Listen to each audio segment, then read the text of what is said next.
Alors, accès au titre. Donc, le titre de maîtreur assistant du bâtiment est composé de deux activités principales. Vous verrez après dans la formation comment ça va se passer. Chacune d'elles faisant référence à un certificat de compétences professionnelles, un CCP. Donc, je vous expliquerai en temps venu aussi ce que ça veut dire un certificat de compétences professionnelles. On en reparlera quand on parlera de l'évaluation, l'évaluation finale, c'est-à-dire la certification à la fin de la formation. Donc ces deux activités sont établir un devis quantitatif estimatif de travaux pour une maison individuelle ou un petit collectif, faire un devis.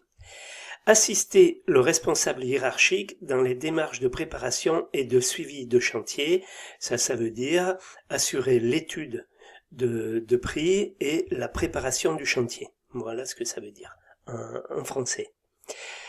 Donc le titre est accessible par l'une des trois modalités suivantes, par la voie de la formation professionnelle, ce que vous avez suivi, ce que vous allez suivre, par apprentissage ou par la validation des acquis de l'expérience en VAE.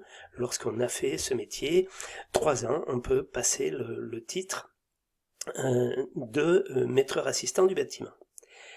Il peut être obtenu soit directement, si on obtient les deux certificats de compétences professionnelles, les deux activités au titre final, soit progressivement par cumul de CCP. Vous pouvez échouer à un CCP, en avoir un sur deux, vous revenez, vous avez 5 ans pour revenir, pour passer celui qui vous manque. Voilà.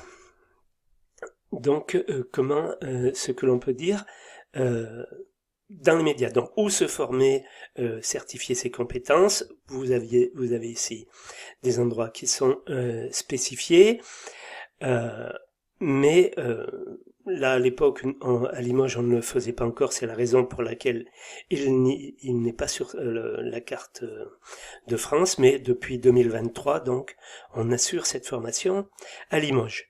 Voilà, donc, la présentation du métier, vous voyez que c'est assez succinct, mais il y a le principal par le ministère du Travail. Après, on va aller un petit peu plus loin.